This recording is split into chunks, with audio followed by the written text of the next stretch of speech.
طاہر القادری کو یہ بشارت ہوئی ہے یا انہوں نے یہ دعویٰ کیا ہے، اب آپ اندازہ کیجئے. تو انہوں نے کہا کہ جناب جب آپ کو حضور پاک نے بشارت دے دی ہے تو پھر آپ اپنے ساتھ یہ اتنا لاؤ لشکر، یہ گارڈ وغیرہ کیوں لے کر آتے ہیں؟ آپ کو تو 62 سال کی عمر تک کچھ بھی نہیں ہونا.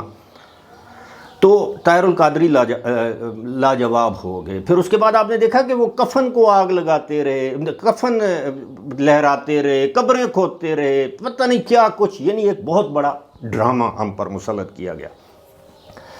اب عمران خان جو ہے وہ وائس آف امریکہ کو انٹرویو دیتے ہوئے انہوں نے کچھ اس طرح سے کہا. میری گورنمنٹ گرائی تھی تب بھی میسج بھجوائی کہ جی ہم نے آپ کو اس لیے نہیں ہٹایا تھا کہ آپ کو واپس لے کے آنے دیں گے. جو جنرل باجوہ کا پلان تھا وہی اب جنرل عاصم منیر. ایک مختصر سا کلپ آپ نے سنا اور دیکھا کہ وائس آف امریکہ کو انٹرویو دیتے ہوئے عمران خان نے کہا کہ دیکھیں جنرل باجوہ یا اس وقت کی اسٹیبلشمنٹ نے کہا تھا کہ ہم نے آپ کو اس لیے نہیں نکالا کہ آپ کو دوبارہ اقتدار میں واپس لائیں گے. جو پالیسیز جنرل باجوہ کی تھیں وہی اب جنرل عاصم منیر کی بھی ہیں. حالانکہ وہ یہ بھلا بیٹھے ہیں کہ general Asim Munir totally general Bajwa کے جسے کہتے ہیں نا اپوزٹ ان کی پالیسیز ہیں. جنرل باجوہ تو سر سے پاؤں تک سراپا عمران خان کے عشق میں، سحر میں، کرش میں مبتلا تھے. انہوں نے خود کہا ہے کہ جی ہم تو اس کے عشق میں مبتلا تھے، اور پھر عشق میں جو کچھ ہوتا ہے، عشق کا جو انجام ہوتا ہے وہی ہوا. تو اب عمران خان جو ہیں وہ ان کے لیے بڑی سہولت کاری کی کوششیں کی گئیں، فوج کے اندر سے، ادارے کے اندر سے، عدلیہ کے اندر سے، ماتحت عدلیہ، اعلیٰ عدلیہ، عظمیٰ عدلیہ، ہر جگہ پہ، لیکن کامیابی نہیں ہو رہی. وہی عمران خان جو اپنے مخالفین کو، سیاسی مخالفین کو یہ تانے دیتے تھے کہ بچو تم آؤ میں تمہارا اے سی نکالوں گا. آپ کو یاد ہے نا اس طرح کرتے تھے، میں تمہاری چیخیں نکلواؤں گا. آج ان کی چیخیں نکل رہی ہیں. چیخیں اسی طرح، اسی کو کہتے ہیں نا کہ ضروری نہیں کوئی بندہ دھاڑیں مار مار کے یا چیخ چیخ کر پکارے. یہی ہوتا ہے. وہ کہتا ہے کہ نہ کوئی مجھے ملنے آتا ہے، نہ میں کسی کو ملنے جا سکتا ہوں، نہ میرا کوئی فون سنتا ہے، نہ میرے رابطے میں ہیں، تنہائی کا وہ شکار ہیں، گھریلو معاملات بھی ٹھیک نہیں ہیں. لیکن آپ دیکھیں کہ اس پاکستان میں حالات بدلتے کتنی دیر لگتی ہے. ابھی 2017-18 کی بات ہے کہ سب کی آنکھ کا تارا، میڈیا کی آنکھ کا تارا، اسٹیبلشمنٹ کی آنکھ کا تارا، عدلیہ کی آنکھ کا تارا، بیوروکریسی کی آنکھ کا تارا، سول سوسائٹی کی آنکھ کا تارا کون تھا؟ مسیحا کون تھا؟ عمران خان. اب سب نے اپنے کندھوں سے بھی گرا دیا ہے، گود سے بھی گرا دیا ہے، اور نظروں سے بھی گرا دیا ہے، سوائے 3-4 جج صاحبان ہیں. ان کی ابھی تک وہ آنکھ کا تارا ہے، اور اس کی وجوہات آپ بھی جانتے ہیں کہ کیوں ہیں. کہ گھر ہوم منسٹریز کی جانب سے پریشر ہے. اور بدقسمتی یہ ہے کہ ہمارے بہت سے جو نامور قداور شخصیات ہیں، جب گھر کی بات آ جائے تو وہاں وہ ڈھیر ہو جاتے ہیں. یہی واقعات ہیں. اب عمران خان کے ساتھ کوئی قابل ذکر جو جسے ہم کہتے ہیں نا کوئی شخص یا شخصیت عمران خان کے ساتھ نہیں.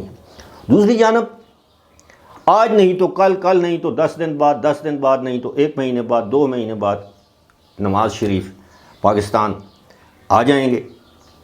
ممکن ہے ہفتہ 2 ہفتے وہ جیل میں گزارے اور نواز شریف ضمانت پر یا بری ہو کر باہر آ جائیں گے. بری ہونے سے یاد آیا، آج بھی ایک احتساب عدالت نے ان کو ایک جس کیس میں وہ کو اکیوز تھے میر شکیل الرحمان کے ساتھ، اس میں بری کر دیا. تو اسی طرح نواز شریف بری ہو جائیں گے، جیل سے باہر ہوں گے. عین ممکن ہے ان کی نائلی بھی ختم ہو جائے، وہ انتخاب لڑیں، جیت جائیں، وزیر اعظم بن جائے. اور عمران خان کہاں ہوں گے؟ مجھے بار بار ایک بات یاد آتی ہے، آپ لوگوں کے کان بھی پک گئے ہوں گے وہ بات سن کے، کہ عمران خان تو گیا. اب پتہ ہے کیا، اب عمران خان کو یہ دعا مانگنی چاہیے کہ ان کی اگر گرفتاری ہو تو ان کو لاہور کے کیمپ جیل میں یا کوٹ لکھپت جیل میں یا راولپنڈی کے اڈیالہ جیل میں رکھا جائے، کیونکہ ان کے اوپر ایک قتل کا مقدمہ ہے کوئٹہ میں، اور کوئٹہ کی پولیس جو ہے وہ بیٹھی ہے یہاں لاہور میں.